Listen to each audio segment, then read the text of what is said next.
Joining me to help sort through the latest tech devices aimed at helping school kids and their parents are my guest, tech expert Jim Berry with the nonprofit Consumer Electronics Association, and Emil Ahangarzadeh, Director of Digital Solutions at San Diego County Office of Education. Welcome. Nice to be with you. Now, Jim, what's trending in high-tech devices for students this year? Well, trending overall, some for students are wearable technology. And here I had to show you these, right? This is my Jawbone Up Fitness, and then this is the Samsung Gear.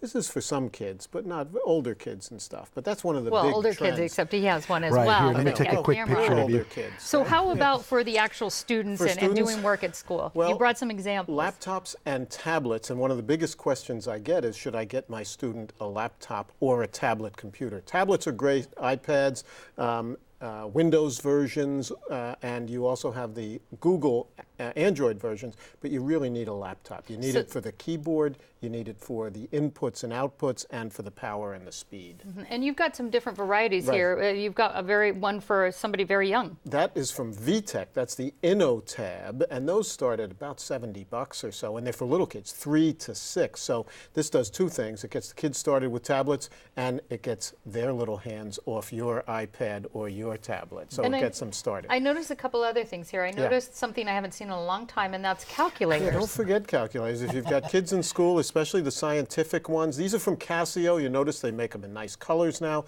They start at, like $10 or so, and up to, for a real serious scientific or graphing calculator, might be as much as $50. But think about that compared to what these were when they started many years ago. So nice colors, and for your students that need a calculator, you can get them. And they still use those. Oh, they do. That's another thing somebody asked me.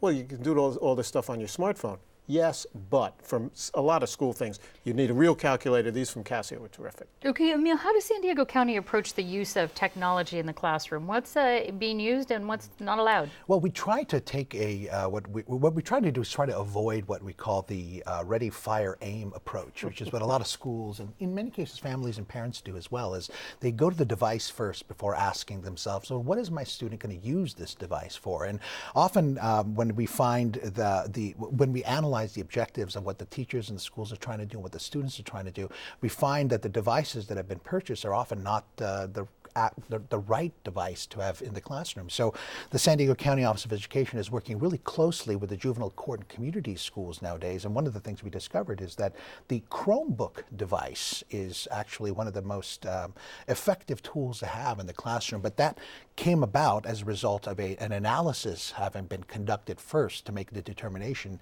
that the device is right for the cause, not simply because somebody heard a commercial about a device. And I'll ask you both this, starting with Jim. What about apps? Are there some important apps for students to have? There's lots of apps. And again, it depends on what you're doing. It's starting as little as flashcards for either grammar or for math for grade school students, all the way up to very specific ones for, again, scientific kind of stuff or really serious college students. So there's lots and lots of apps. There are literally millions of apps, and for students, there's hundreds of thousands. Well, Emil, is there particular ones that the school districts like, for, let's say for testing, homework, maybe parental notifications? Sure. There's a social learning network app called Edmodo that we see being used often in school systems.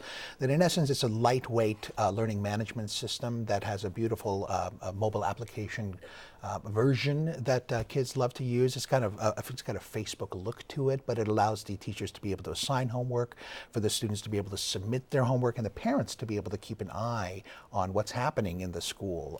But there are some really hot apps out there that go well beyond things like Edmodo, as I'm sure you know. What devices does the classroom, or in the classroom as far as San Diego County schools are concerned? Well, it's interesting, Peggy. It used to be that the school would make these kinds of decisions, but more and more we're seeing a trend towards this movement called BYOD, or bring your own device, where the students are bringing their own devices because they have their own preferences. They have their own approach or their own style, or they have their own settings already in place. It does cause a problem, however, because now you've got the school district that has to support many different types of devices as opposed to, let's say, the iPad that they've selected to bring in. Well, we have a lot more about this on our website. Yes. I'm sure people are interested. Jim Berry and Emil Ahangarzadeh, thank you so much. Pleasure. Nice to be with you.